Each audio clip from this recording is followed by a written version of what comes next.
I can't take it no more. I can't take it no more. Can't take it no more. Imagine 18 hours of blackout and you're telling people progress. Cost of living gone up 100%, yet you give public servant less. Mr. President, listen to the people. Search your soul and you will confess. I want you try surviving on the public base, then you're gonna know but stress. Cause I done fed up, you done fed up, he done fed up, she done fed up, we done fed up, the people fed up. You're hiding corruption inside the cup, look how evil set up. The people fed up. They don't drive no fair with the citizen. They may want the people speak out. Freedom of speech done gone inside the gutter. Knock off when you open your mouth. Discrimination in entertainment. And you're talking about one Guyana. When the Ministry of Culture keep the big shows. One set of girls and banner. Cause I done fed up, you done fed up, he done fed up, she done fed up, we done fed up, the people fed up. You're hiding corruption inside the cup. Look how evil set up. The people fed up. Every picture you take and promise you make, everything you do is about clouds. Then you come into me for I shake your hand, there's nothing to smile about. Corruption inside every sector, but when it comes to them they send you. Try investigate efficiency, right? Go talk to Barrett and Sue. Cause I done fed up, you done fed up, he done fed up, she done fed up, we done fed up, the people fed up. You're hiding corruption inside the cup, look how evil set up. The people fed up. There and fabricate that. Unless you say who the person is, I can't comment on anonymous people. Okay, well, let's talk about specific individuals. What is your relationship with Mr. Su Jurong? Su? Oh, Su? There and fabricate that. Unless you say who the person is, I can't comment on anonymous people. Okay, well, let's talk about specific individuals. What is your relationship with Mr. Su Jurong?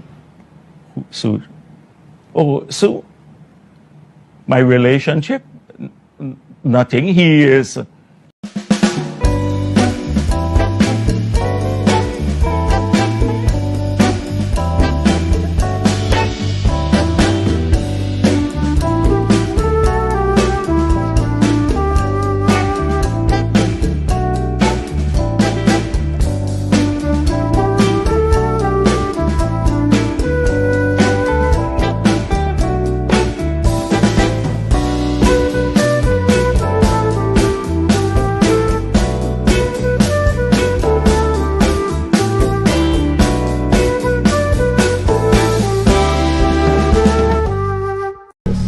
Persons can do so peacefully, and they can, but blocking the road for hours is something that affects Mr. all the Ali, citizens. I saw you block your road.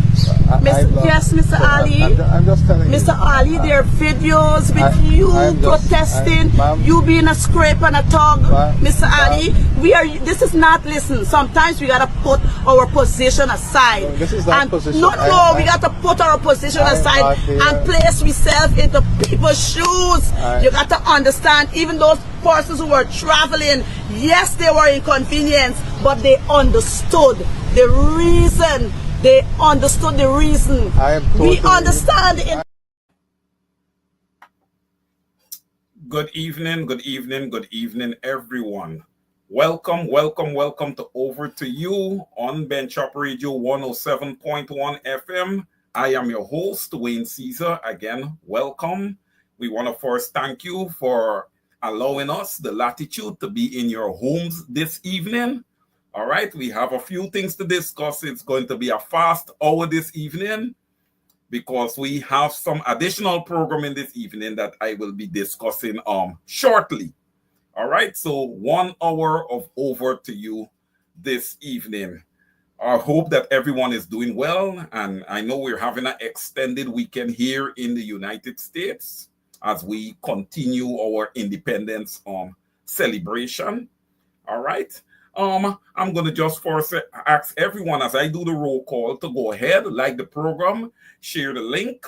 All right, we're going to discuss the vision for Guyana moving forward and how we are going to incorporate our young people, our youths, okay? Because the youths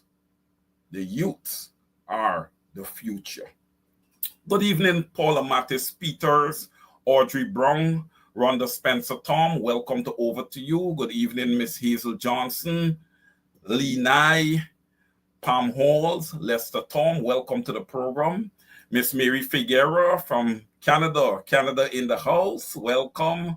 Rosaline Clark. Welcome. Dawn Sampson. Miss Marilyn Thomas. Welcome to the program. Miss Brenda Braithwaite. Happy belated birthday. I would have seen that you would have celebrated a birthday this past week. Happy belated birthday, and I hope that you are doing well. Good evening to Clyde and Bumps also. Good evening to you both. All right. Kennedy Fleurmont from Washington, Maryland. Good evening. Welcome to the program. Sharon Griffith, Gail Hescott, Sean Williams, Brooklyn in the house, of course, Brooklyn in the house. Donna E. Fort, welcome. Rita Clark, welcome, welcome. Please continue to share the link, share the link, share the link, share the link. All right, good evening. I believe our children are the future, right? Yes, I believe, and I know that each and every one of you believe that our youths, our children are the future, and we should be investing in them. Well, if we look at the track record of the PPPC, we would have seen that it is not their thing to invest in young people, meaning it's not their thing to invest in the future. I guess everything starts and ends with the current crop of PPPC leaders. They are not grooming any future leaders, right? We see that with them. First of all, with removing education in 1994, right? University education. So in essence, if you cannot afford it and you're a poor family in Guyana, your education stops at the high school level. So we know, we are aware of how many dreams would have been broken, from 1994 to 2025. And look, when they make the reintroduction, when we are in an election cycle, we are in an election year, you wanted to reintroduce free education at the university level, you should have done that in 2020. You know how many Guyanese would have already gotten their degrees, graduated and move on? But then why is the big rush to graduate from the University of Guyana when there's no jobs out there? You may ask that question. And I agree. There's a lot of young individuals that reach out to me, and their thing, what they're trying to say is, Wayne, based on our names, our names are synonymous with, Guyanese of African descent. And when we submit our resumes, we are not getting responses. Or even if we get responses, the responses are not positive. Okay? So that to me is also a form of discrimination right there. And Guyana is still, although an oil producing nation, although quote unquote the fastest growing economy, is still seen as a third world nation. So discrimination is going to go unchecked. All right, there's no agencies to check and see, what is happening, with these applicants and when they apply for employment in Guyana. So essentially, we need a government to invest in young people, to have a vision for the future and not just today. And how do we get that? We get that by voting for a new government. All right? And what? Young people is going to play a very, very intricate role, okay, in determining the next general and regional elections. All right? I say to young people, the young people out in Guyana there, the young voters, first time, second time, you need to think. You need to examine yourself, and you also need to examine the leaders in these institutions, meaning the party institutions, the PNCR, the AFC, okay, the WPA, and all the other small parties that are out there, Forward Guyana, the People's Movement, VPAC, and it goes on. You need to vet the leaders. You need to make sure that they are making strong provisions for your future. You have to make sure that they are managing Guyana and its wealth efficiently now, because how we manage that wealth today is going to determine our tomorrow in Guyana. All right? How we manage our wealth today is going to determine our tomorrow. And by extent, young people, it's going to determine what type of Guyana you will inherit. Okay? You don't want to inherit a country that is deep in debt. You don't want to do that. So that is why it is very, very important that you vote correctly come September 1st or any date that is gazetted between September 1st and November 2nd. All right? Because they can call elections any date in between September 1st and November 2nd. Now, I was in the news and just browsing through, and I saw that the AFC youth leaders, young, articulate, intelligent, Onyx Duncan and Delon Mohammed, would have left the AFC and would have endorsed Aubrey C. Norton and joined on with APNU for this elections. Smart move. I tell you something. With young people, they love to be included. That means if you're going to deal with young people, you have to have a sense of inclusivity. Okay? They don't want to be left behind. Another thing, they love assurance. All right? They love to be assured. Right? You cannot run a party where you have the young people sitting dormant. You have to get them active, whether it is out in the community campaigning, and give them their homework. These guys are good with gadgets. They are good with AI. They can be doing research for you and all kinds of things. You need to keep them active. But it's because of the lack thereof. Okay? And the vision that the AFC would have had that did not align with these young men. Okay? Caused them to move on. And you cannot be mad with them, because what? They are determining their tomorrow today. The moves that they make today as young leaders will determine their future, and not just theirs, but other young people that are looking up to them. These leaders got to understand that we all have a shelf life. Okay? And none of us are going to be here forever. You have to start grooming young people. That is something that the PPPC has failed to do. But on the side of the opposition, we want to make sure that we are doing that.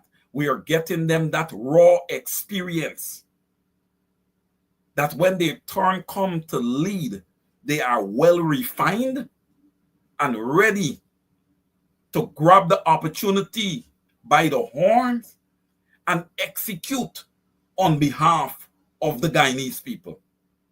We want to make sure that. So I say to Onyx and Delon, kudos to you guys. And I wish nothing but the best for both of you going forward. And I believe that you guys will have a tremendous impact within the APNU apparatus.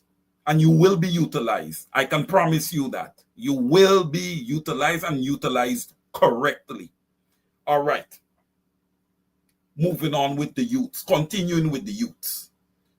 I think I spoke on this briefly before. But there was a little stereotype that was going around that young people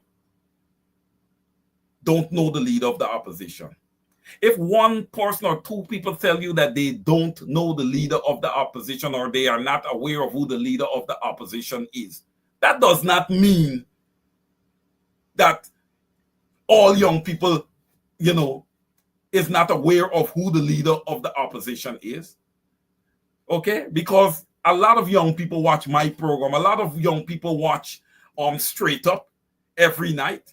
And the leader of the opposition would have been interviewed so many times on Straight Up and a few times on my program. So I am quite sure that a lot of young people are aware of who the leader of the opposition is. If not, there is still 57 days remaining if we are counting September 1st as election day to get to those young people and edify them. And also, it should not always be upon the party to get to those young people. I am sure that they come from homes. I am sure that their parents are aware of who the leader of the opposition is and can edify their children on that. Like I said, you need to be having these conversations over breakfast and dinners and these type of things, especially if your child will be a first-year voter. Voter education can be done right in the household. Let's remember, everything begins at home, including charity. All right? Everything begins in the home. And we have to continue to stick to our baseline values in Guyana and our morals in the house. I believe that is where everything starts. And then we can extend to our community, the broader community, and then Guyana from a holistic perspective. Okay?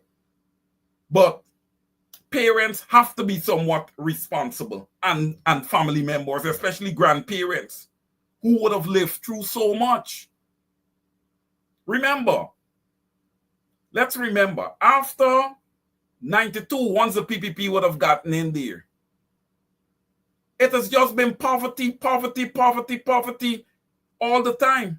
No prosperity. So for most of you, your parents has been, and to the extent they have been living in Guyana all the time, has just been experiencing poverty,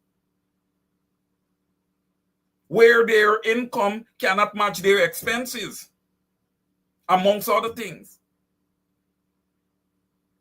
Right? They can't put 4 square meals on the table. And when you look at world statistics and you look at Guyana, they said, yes, yes, yes. Guyana is secure from a food perspective. You see, that's what I'm talking about. These are the things that I'm talking about.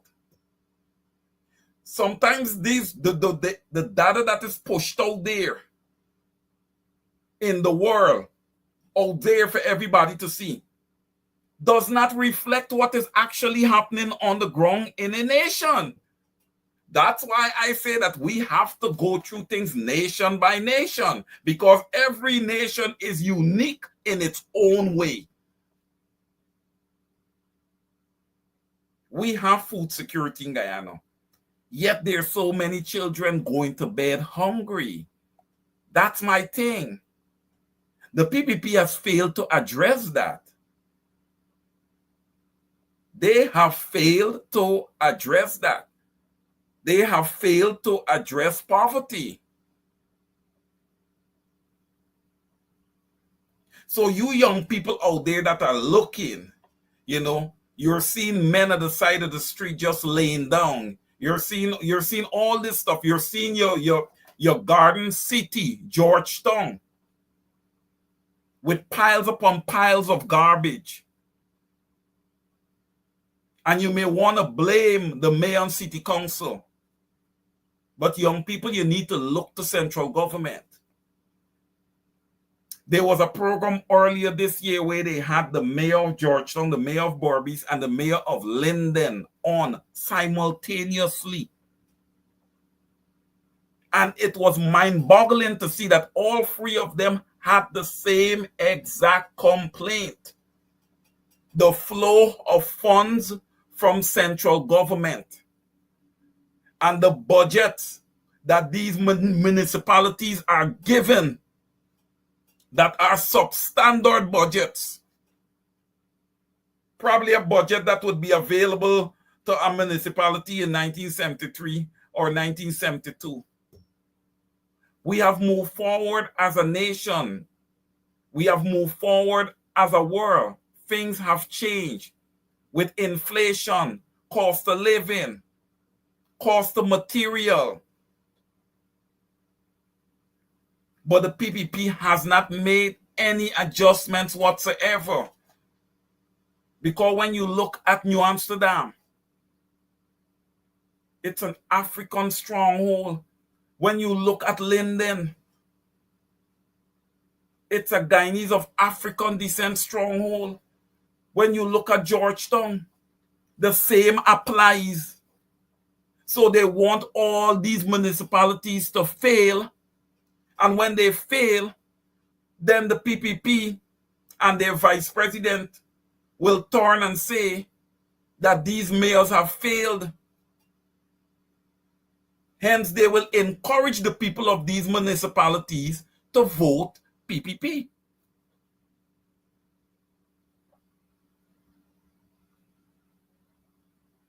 Guyanese, we really got to get this right? I was poor view today to see some social media activists cursing out and going on. Look, do not allow anybody, especially if the person is not credible. Okay? And even if the person is credible, do not allow anybody to bully you and tell you where to place your vote. You're smart. Okay? We have been here. Well, our CEO and lead here, Mark Benchcap, he's been here for years. I have been here for the last 5 years or thereabout. Okay? And we have been keeping you guys abreast on what the PPPC government would have been doing. So you guys are well aware that that cup is empty and has nothing for you or your children. You are very much aware of this. I don't need to regurgitate it over and over to you. You are aware of it. What I am going to tell you, don't let anybody at the last minute show up. You understand me? Because here, when you place your vote, you have to place your vote behind a party that is proven, behind a leader that is proven. Okay? Do not place your vote behind anyone who cannot come and hold a proper press conference to give you a proper vision, for what he or she has in store for your country and by extension, you and your family. Okay? You don't need to put your vote there. Put your vote behind a proven party and a proven leader or a proven group of leaders. Not no last minute show up. You have to understand, ladies and gentlemen, on further study, and not just me by myself, but myself with other smart minds. Good evening, Brother Israel. Gordon, good evening to you. Or the smart minds, we have put our heads together. And what you guys have to understand is that the PPPC have their little sleeper cells. And here all these sleeper cells are going to work. Okay? New parties that would have come out and saying that they're going to go against the PPP. Not so. Hey, I cannot be a part of something. And just like that, I turn a switch and I switch off. All right? I cannot. That's not how it works. If you are a part of something, and something such as the PPP internal apparatus, it is hard for you to just get out of it. You guys got to understand, people are willing to take a lot of risk with deep strategic plans. Okay? When I say deep strategic plans, it appears as if they're at war. But they're not at war. That is part of the plot to get them the big plateau, the prize. Okay? The prize, which is to continue to oppress and suppress the Guyanese people and to continue to fill their pockets. Okay? Let's get that right. Listen, there are certain parties where these leaders have not come out and guarantee. I have not heard it, and you guys can tell me if you've heard it. Come out and guarantee that, hey, when I win my seats and I go into parliament, I will be working with APNU. Have they guaranteed that? Have they guaranteed that? Essentially, what I'm telling you, you are going and put your vote somewhere that that person could come about and say, look, I did not tell you to vote for me. Okay, I never told you that I will be working with APNU. So therefore, essentially what I'm saying, ladies and gentlemen, is that APNU can end up winning the election, meaning having the most vote as an umbrella with the PPP second. But then that party that you guys went and built out and give those seats to, you understand me, gets into parliament and votes along with the PPP, and it's the same thing that you're in. Nothing has changed whatsoever. Nothing has changed. Same apparatus you're working on, though. Same thing. And I trust you. I trust you. That is exactly the plan. That is exactly the plan. Listen, I am not going to sit down here doing my time here on Bench Up Radio, okay, and not do my homework and analyze. We have to do our homework. We have to do our homework. Ladies and gentlemen, let me be honest and frank. It is time, okay, that Guyana be handed over to the opposition, and let's see what they can do in 5 years. Let's see what they can do in 5 years, because I have not seen much this past 5 years. Okay? Education Free University, the final year, the election year. Okay? $3 trillion budget, and all the Guyanese people get is one measly $100,000 that they were told to take, and take that 100,000 Guyana dollars and go and create generational wealth. Take the 100,000 Guyana dollars, which equates to 500 US. Hello. Really? 500 US. Interesting. Interesting.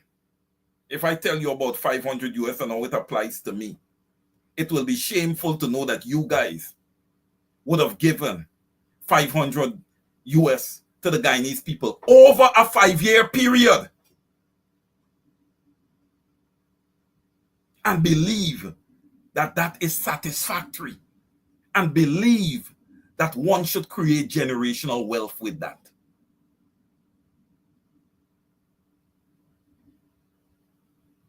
The kids use $500 to buy sneakers.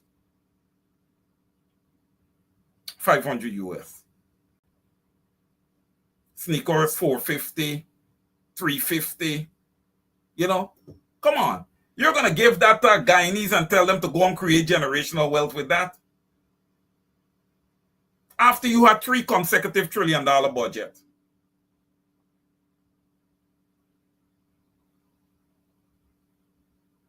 %53%. Yes, yes, Brother Israel. Thank you. I am very repetitive with that statement. That 53% of the population is living in poverty. I will be repetitive with it all the way to elections. And that's what our young people need to understand.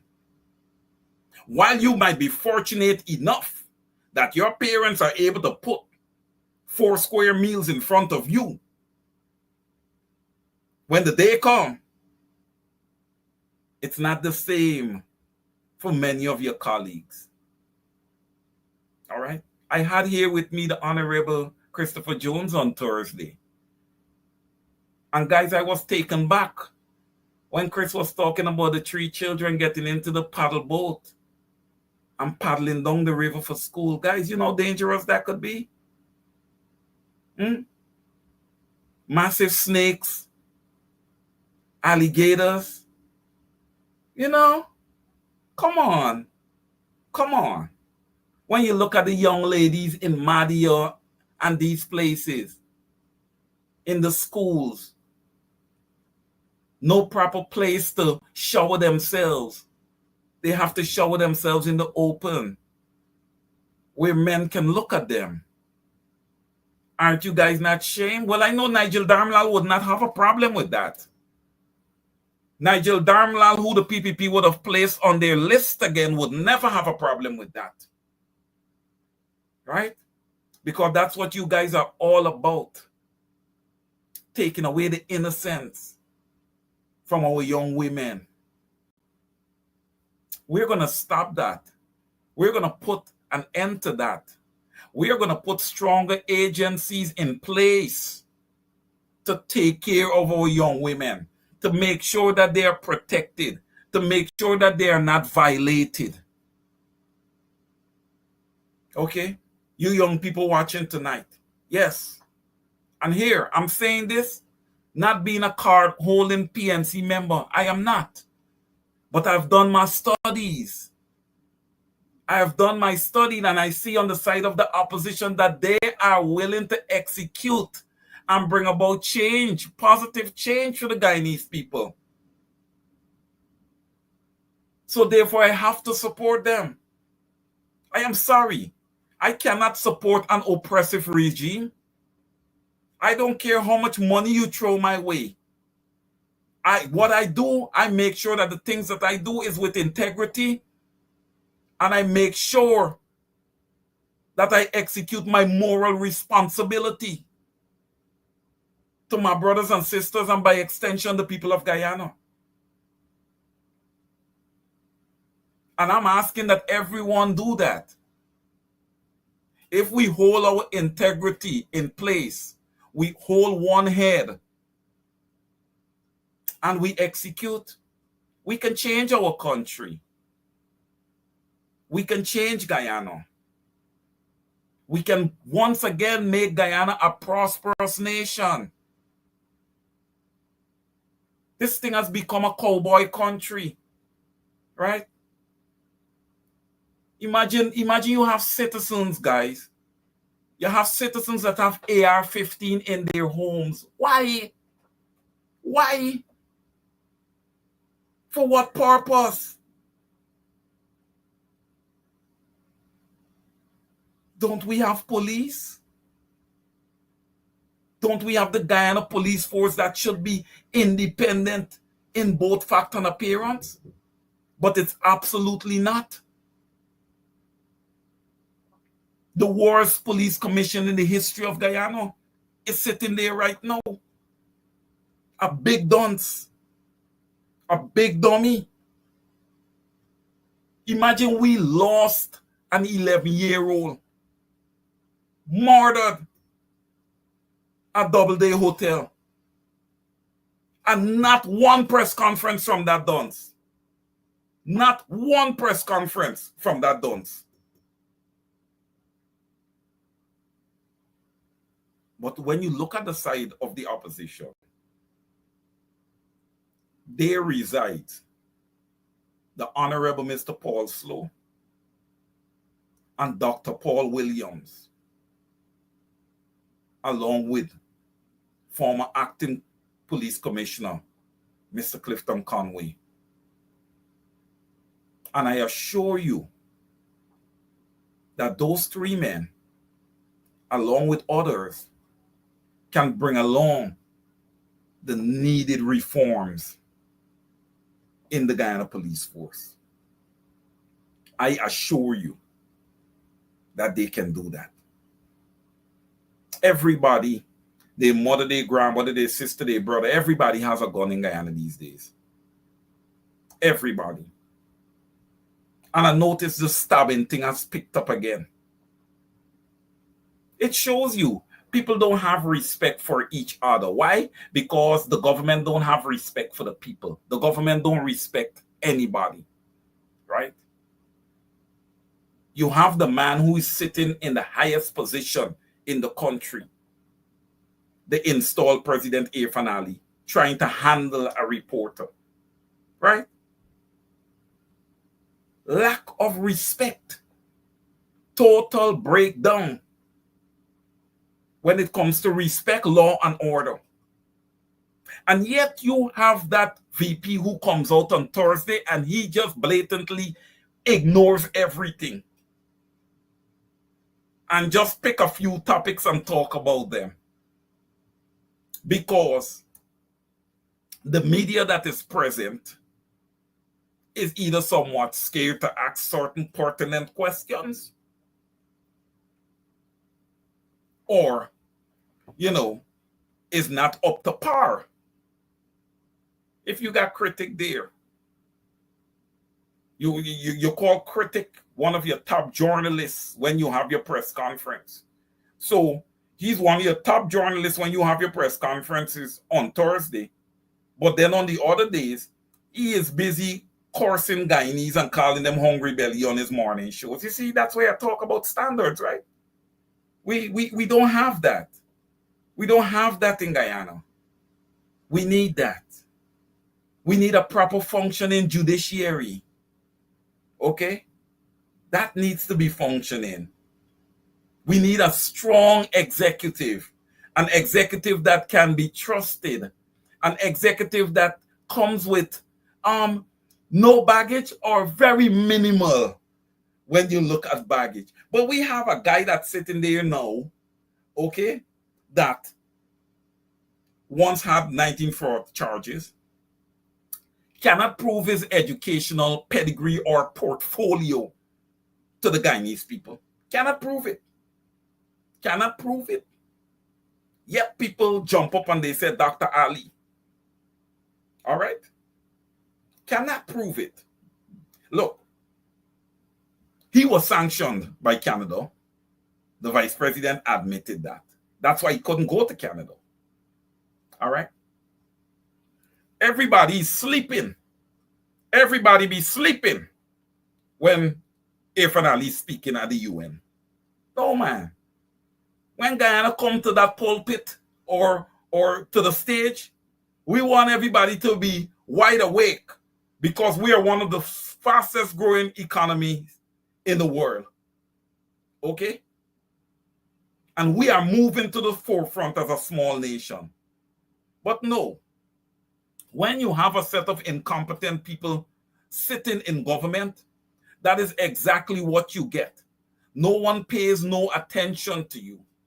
No credible individuals want to make any deal with you unless the deal is very lopsided. Okay? There are fears. Investors are fearful of coming into Guyana right now because they fear that the country loses its stability. And that, listen, that can happen. Guyana can become destabilized after these elections if the elections are not free and fair. And you cannot blame the citizens. They have sat down and they have waited and they have fought, they have protested GCOM for 5 years. asking for a new voters list, biometrics, and proper reforms, electoral reforms.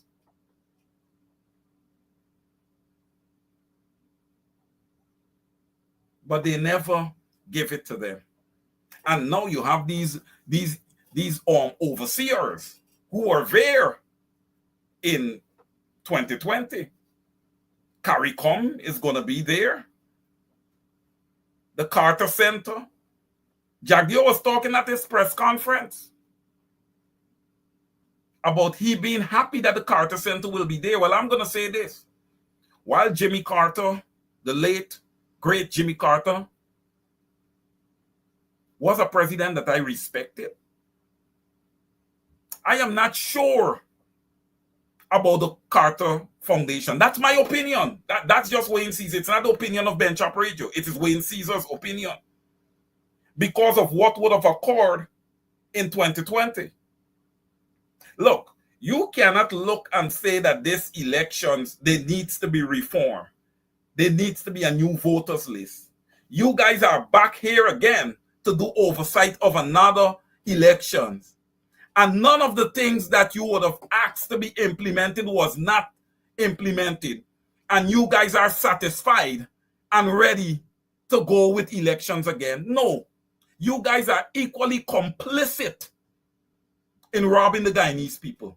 You are equally complicit in trying to make the choice for the people and not allowing the people to exercise their democratic right. You are complicit.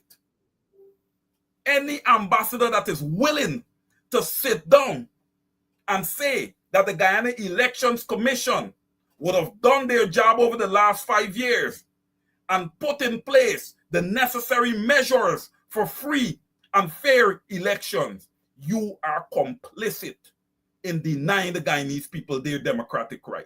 Yes, and shame on you. Shame on you. Like one that would have come out and said that the list is okay. How could you know? Where did you come from? How do you know that the list is okay? Have you engaged the opposition parties? The PPP cannot make such a unilateral decision. That decision has to be bilateral in nature, where both sides are agreeing that the list is fine.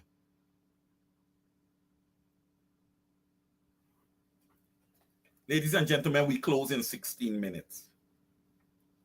But I know that most of you is on now, so I'm going to take this opportunity to say this to you. We have some additional programming this evening. So this time here right now, when I come off at 8 o'clock, that's what you call half time. Or it might even be quarter time. Grab your soft drink, grab your popcorn chips or whatever you're going to grab, because I'm going to be doing the same thing on this side. We, Ben Chop Radio, is going to be heading to Guyana on the ground. Okay? For the APNU pre-launch show. We all know that APNU is launching their campaign tomorrow. Okay? 4 p.m. sharp. And it will be broadcast live right here on Ben Chop Radio 107.1 FM. Okay? But coming up, anywhere between 8:20 and 8:30, 8:15, 8:30, anywhere in that ballpark, we're going to have the Honorable former Member of Parliament and Chief Whip, Christopher Jones, on the ground at the Square of the Revolution for the APNU pre-launch program. All right? I just wanted to give all of you guys that update so that, you know, you can grab your snack and don't think that we're done for the night. We're not done for the night. It's election time, and the plan here at Ben Chop Radio is for us to be around. Okay? All right. So, young people, you know what you have to do. All right? Go out there, exercise your democratic right. Determine your tomorrow today. Okay? You can do it. Yes, you can. I am confident that you can. All right. And by extension, all Guyanese, you pensioners, government needs to do better by you. Okay. And I thank you guys for your work. I thank you guys for all the hard work that you guys would have put in over the years, because it's because of that hard work that we actually have a Guyana today. Okay? And look, we are now an oil producing nation.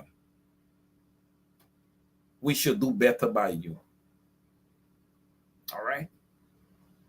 I want to touch on something, and I think I touched on it before. This 12-story administrative building that Bishop Edgil would have allocated over the budget, some 9-point-something billion. Let's round it, $10 billion to do this administrative building. And there's nothing to show. I was thinking, guys, and you guys could tell me if this is a good idea. I believe that there need to be some serious upgrades at the Palms. And had you had that building, you probably could have moved the Palms there and do all the rebuilding and all the renovations that would have needed to be done. And then you move the people back to the Palms, right? We have to take care of people in Guyana. We have to take care of human beings in Guyana. Okay, we have to. We have to. And I'm going to say this. I know a new government is going to be going into place, but I will be watching closely to make sure that we are taking care of people. Everything starts and ends with people. It doesn't start and ends with the Heroes Highway. If there's nobody to drive a car down the Heroes Highway, then what? What's the purpose? All right? Everything starts and ends with human capital. New government needs to be people-centric, needs to be on the ground with the people, need to invest in the people, need to invest strongly in our youths. All right? We need to put some good standards also in our school when it comes to our buildings, our school buildings.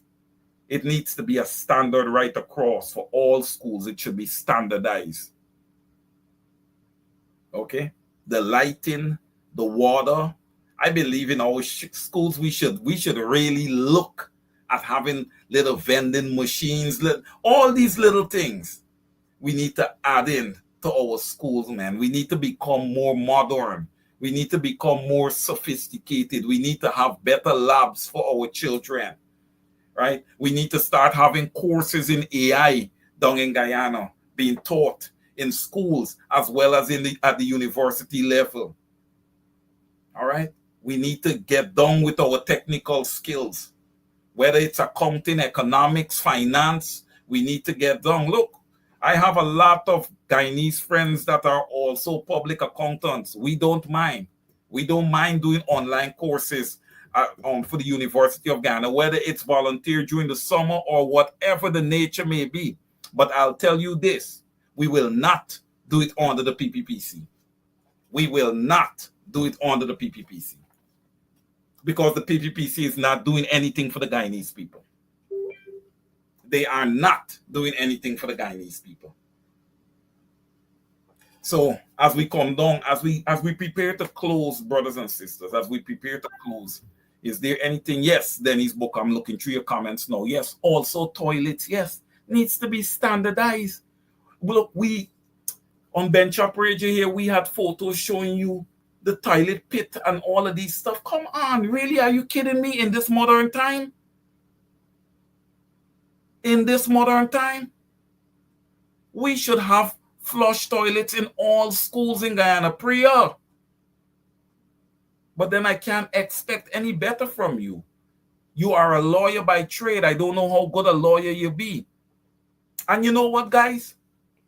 You know what?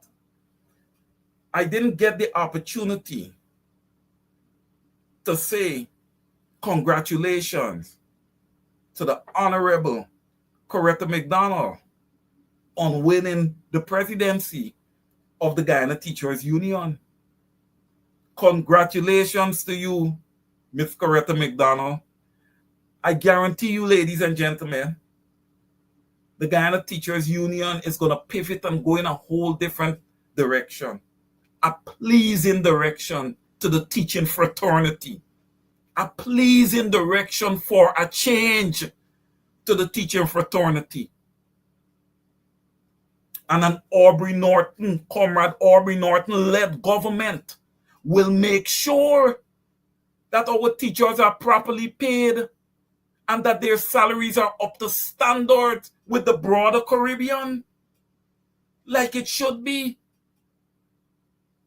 An Aubrey Norton-led government will make sure that our nurses are properly paid and our health system is up to par, instead of giving anybody them a little elbow and say, hey, go and open a private health institution and we're going to sabotage the Georgetown Public Hospital. Look, our people have not arrived there in Guyana as yet, where they are rich enough or wealthy enough that when they're ill, they can go to a private health institution. We're not there. We're not even close. Last time I checked, we have 836,012 people on the ground in Guyana, of which 100,000 is estimated to be Venezuelans. That's not by chance. The PPP know that it was a lost cause for them, that they could never win an election in Guyana. They knew that. Hence, they opened the floodgates. We had no vetting. We had nothing done. $1 trillion budget, no vetting, nothing done. Venezuelans just left right into Guyana. Not saying all of them, but there are many that are violent. The streets of Georgetown is saturated, not just with Venezuelans, but of course, with garbage. The canals, filthy, filthy. And you guys say that you're building hotels, you know, and you can't even provide proper drainage and irrigation in Georgetown. A good 20-minute shower, Main Street is flooded. Shame. Disgraceful. No, you guys say you have building engineers and the town council have engineers and all this. Sheer frauds. Sheer frauds. Sheer frauds. Guyanese, we got to get better. Good evening, Tom Anderson. I see you there. Pleasant good evening to you, sir. Audrey Brown. So True Hector. Jamal Aziz. Gail Hescott. Terrence Beaton. Good evening. Sharon Joseph. Good evening. Good evening to you all. Again, after this, do not leave. Austell Ogle, the Honorable Austell Ogle. Good evening. Miss Marlon Thomas. Good evening, Eva. Ann Lewis. Good evening. Remember, after this, don't sign off for the night. There is more programming right here on Bench Up Radio, 107.1 FM. We will be having the APNU pre-launch program anywhere between 8:15 and 8:30. That program will commence. So you have approximately a 15-minute break before the next program commences. Until next Saturday, or I may be on during the week. Love each and every one of you. I hope that the program was edifying. And let's keep our heads up. Okay? Victory is ours. It's coming. It's coming. All right? It's coming. Guyana will once again become a safe place. And I know we've never lost the love for our country. But we will once again love it because of its fabric. Again, until next Saturday, love you all. Over to you. Good night.